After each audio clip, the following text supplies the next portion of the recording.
Okay, one more example. Example 8. Nothing really new, very similar concept. What you have now is a line and a plane. Okay, equation of the line in vector equation form, equation of the plane in r dot n form. Your job now is to show that line L lies in the plane pi. So, few things. If the line L is supposed to be on pi 1, they must be parallel. Make sense? So how do I check whether they're parallel or not? Same as your previous example, take the direction vector of the line, dot with the normal vector of the plane. Okay, dot with the normal vector of the plane. So equation of the line, equation of the plane, take the direction vector of the line, dot with the normal vector of the plane, you get 0, conclude nicely, the line L is perpendicular to the normal of the plane, and the line L is parallel to pi. So that is the first thing. Thereafter, you need to check if this point on the line is also on the plane. So pump this value, 2, 1 minus 1, into the equation of the plane. Okay, and you conclude, since after you do the dot product, you get minus 3, which is the same as the equation of the plane. You conclude nicely that this point lies on the line as well as on the plane.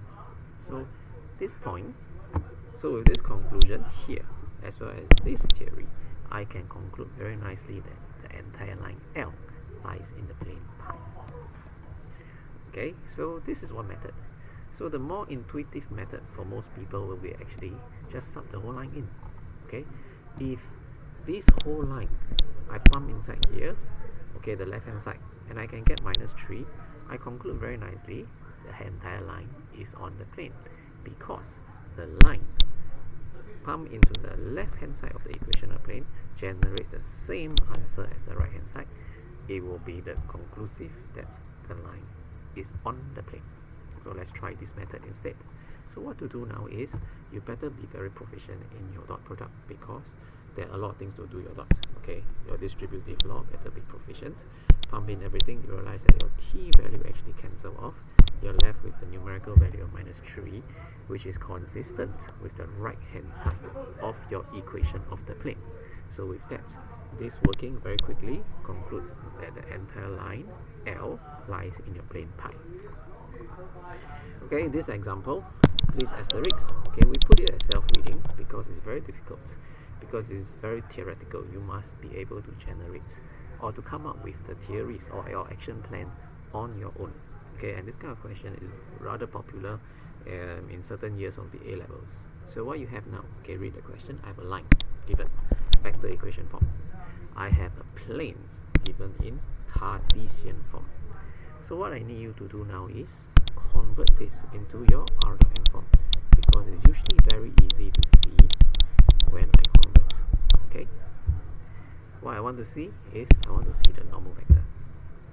The normal vector will help me, because it's one of the key parameters for your plane that will help you to do certain conclusion when it comes to a question like this.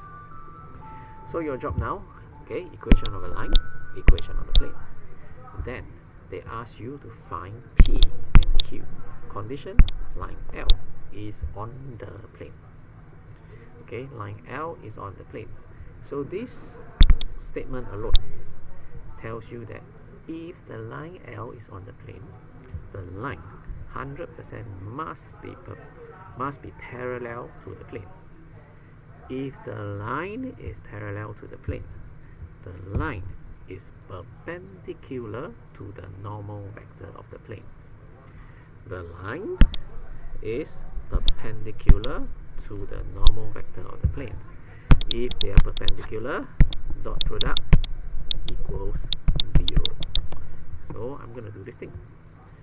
Direction vector of the line, dots with normal vector of the plane, must be equal to 0.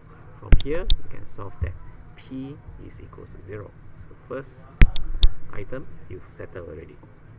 Your next job is to find Q. So how? If the line is on the plane, this point 0.50 is also on the plane. So if I were to pump 30.50 inside here, okay, into this equation, I can actually solve for my Q, and this is what I'm going to do. So what happened is I'm going to do this 3 0.50, go and dot with 5 minus 40. This answer that comes out from that will be my Q value. Okay, work it out numerically, you can get your Q value. Alternatively, you don't want to go through this, you can sub in directly into your Cartesian equation and you get your P and Q values as well.